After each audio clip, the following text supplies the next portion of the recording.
द्रौपदी द्वारा युधिष्ठिर को समझाना। वैशंपायन जी कहते हैं, इस प्रकार अपने भाइयों के मुख से वेद के सिद्धांतों को सुनकर भी जब युधिष्ठिर चुप ही रह गए, तो धर्म को जानने वाली द्रौपदी उनकी ओर देखकर उन्हें मधुर वचनों से समझाती हुई कहने लगी, महाराज, आपके ये भाई आपका संकल्प सुनकर सूख गए हैं, पपीहे की तरह रट लगा रहे हैं, फिर भी आप अपनी बातों से इन्हें प्रसन्न नहीं करते। ऐसा क्यों? ये सदा आपके लिए दुखी दुख उठाते आए हैं, अब तो इन्हें उचित बातें सुनाकर आनंदित कीजिए।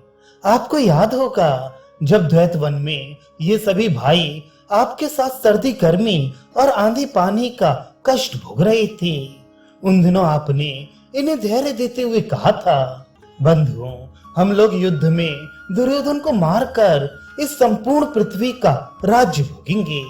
उस समय बड़े बड़े यज्ञ करके पर्याप्त दान दक्षिणा बांटते रहने से तुम्हारे वनवास का ये दुख सुख के रूप में परिणित हो जाएगा। धर्मराज, यदि यही करना था तो उस समय आपने वैसी बातें क्यों कही? जब स्वयं उपर्युक्त बातें कहकर हौसला बढ़ाया, तो अब क्यों आप हम लोगों का दिल तोड़ रहे हैं? आपको दंड आदि के द्वारा इस पृथ्वी का पालन करना चाहिए, क्योंकि दंड न देने वाले क्षत्रिय की शोभा नहीं होती। दंड न देने वाला राजा इस पृथ्वी का उपभोग नहीं कर सकता तथा उसकी प्रजा को भी सुख नहीं मिलता। राजाओं का परम धर्म तो यही है कि वे दुष्टों को दंड दें, सत्पुरुषों का पालन करें और युद्ध में कभी पीठ ना दिखाएं।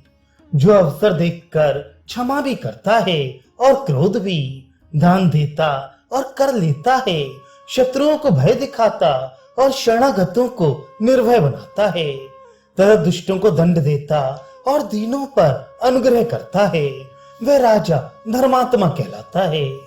आपको ये पृथ्वी ना तो शास्त्र सुनाने से मिली है, न दान में।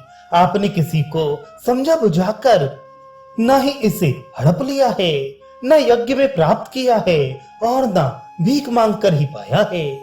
आपने तो शत्रुओं की प्रबल सेना का संहार करके इस पर विजय पाई है, इसलिए आप इस पृथ्वी का उपभोग कीजिए।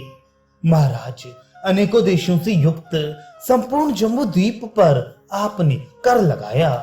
जम्बू द्वीप के समान ही जो मेरुगिरी के पश्चिम क्रौंच द्वीप है, उस पर अधिकार जमाया।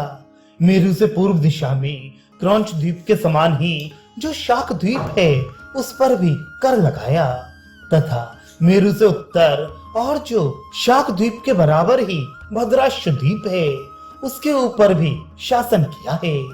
इनके अतिरिक्त भी जो बहुत से देशों के आश्रयभूत द्वीप और अंतर्द्वीप हैं, समुद्र लांघकर उन पर भी आपने अधिकार प्राप्त किया। भाइयों की सहायता से ऐसे अनुपम पराक्रम करके द्विजातियों द्वारा सम्मानित होकर भी आप प्रसन्न क्यों नहीं होते? मेरे अनुरोध से अपने इन भाइयों का अभिनंदन कीजिए। महाराज, मेरी सास कभी झूठ नहीं बोली, वे सर्वज्ञ हैं और सब कुछ उनकी दृष्टि के सामने है।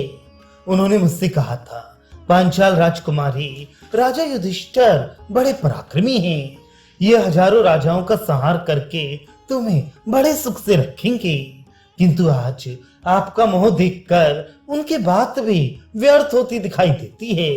जब जेठा भाई उन्मत्त हो जाता है, तो छोटे भाई भी उसी का अनुसरण करने लगते हैं।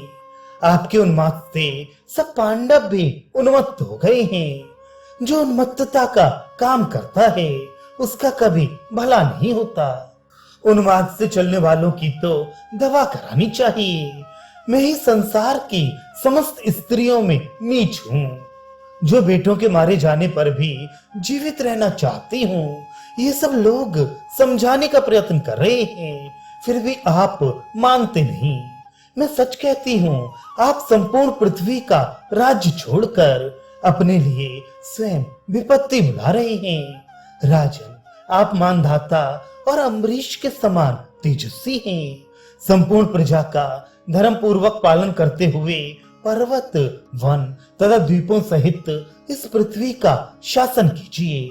उदास ना होइए, नाना प्रकार के यज्ञ करके ब्राह्मणों को दान दीजिए।